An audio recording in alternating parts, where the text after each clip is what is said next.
రైతులకు రుణమాఫీ విషయంలో కాంగ్రెస్ ప్రభుత్వం ముఖ్యమంత్రి రేవంత్ రెడ్డి రైతులను మోసం చేస్తున్నారని కోరుట్ల నియోజకవర్గం ఎమ్మెల్యే కల్వకుంట్ల సంజయ్ అన్నారు. జగిత్యాల జిల్లా కోరుట్ల పట్టణంలోనే రైతులు పార్టీ నాయకులు కార్యకర్తలతో కలిసి ఎమ్మెల్యే కల్వకుంట్ల సంజయ్ ఆధ్వర్యంలో రైతు ధర్నా కార్యక్రమం నిర్వహించారు. రైతులతో కలిసి తెలంగాణ తల్లి చిత్రపటానికి పాలాభిషేకం చేశారు. ఈ సందర్భంగా ఎమ్మెల్యే సంజయ్ మాట్లాడుతూ గత టీఆర్ఎస్ ప్రభుత్వం 10 ఏళ్ల కాలంలో రైతులకు కరెంటు విత్తనాలు, ఎరువులు సకాలంలో అందించడంతో పాటు లక్షల రూపాయలు రుణమాఫీ చేసిన ఘనత మాజీ ముఖ్యమంత్రి కేసీఆర్ కు దక్కుతుందన్నారు. ప్రజలను ప్రలోభాలకు గురిచేసి కాంగ్రెస్ ప్రభుత్వం గద్దెనెక్కిందన్నారు.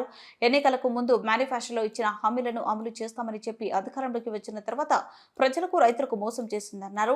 2 లక్షల రుణమాఫీ చేసి తిరిగి డబ్బులు చెల్లించమనడం రైతుల పట్ల రేవంత్ రెడ్డి దుర్బుద్ధికి నిదర్శనమని ఎమ్మెల్యే కల్వకుంట్ల సంజయ్ మండిపడ్డారు. ఎటువంటి ఆంక్షలు విధించకుండా రైతులకు రుణమాఫీ చేయాలని సంజయ్ కుమార్ కోరారు.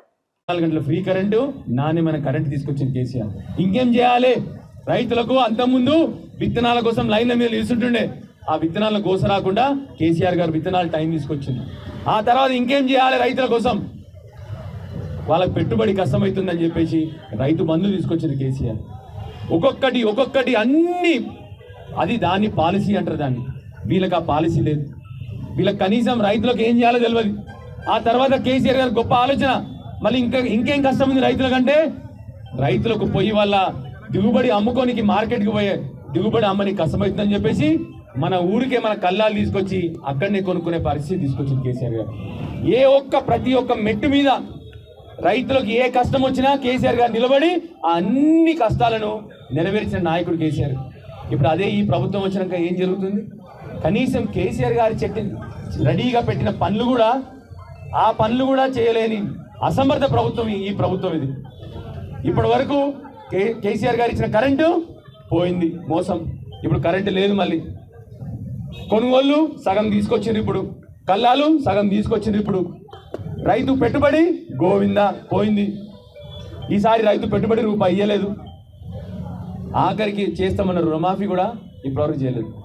మళ్ళీ ఒకప్పుడు 10 ఏళ్ల క్రితం రైతు ఆత్మహత్యలు విన్నాం. గత 10 ఏళ్లలో ఒక్క రోజు కూడా రైతు ఆత్మహత్య అనే పదం మర్చిపోయిన తెలంగాణ సమాజం ఇవాళ మళ్ళీ రైతు ఆత్మహత్య. మీ పక్కన దగ్గర 500 మంది రైతులు గత 9 నెలల్లో చచ్చిపోయినంటే ఈ ప్రభుత్వం ఒక పరిస్థితి ఎట్లా ఉందో మీరు అందరు దయచేసి ఆలోచన చేయండి అని చెప్పి కోరుతా ఉన్నాను.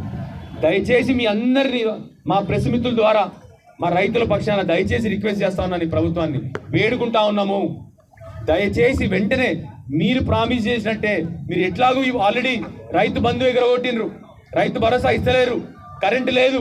నిన్నగాక మొన్న మా వర్షకొండ గ్రామంలో రైతులందరూ కలిసి మొత్తం సబ్స్టేషన్ని ముట్టడి చేసిండ్రు, రైతులు లేక, మళ్ళీ వాళ్ళకి నీళ్లు బారక. ఎట్లాగూ మీరు మా వరదకాలను నింపుతలేరు, వాటర్ లిఫ్ట్ చేస్తలేరు. ప్రతి ఒక్కటి మీరు దయచేసి మిమ్మల్ని కోరుతా ఉన్నా.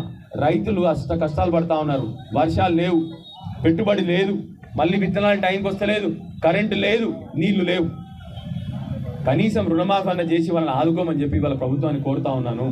మీరు ఇచ్చిన మాట ప్రకారమే అబద్ధాలు చెప్పడం బంద్ చేయండి. మీరు రైతుల పక్షాన్ని నిల్చోండి. మీరు రైతుల పక్షాన్ని నిల్చొని దయచేసి వెంటనే రుణమాఫీ చేయాలని చెప్పి ఈ ప్రభుత్వాన్ని ఈ వేదిక నుండి మా ప్రెస్ మిత్రుల ద్వారా కోరుతా ఉన్నాను.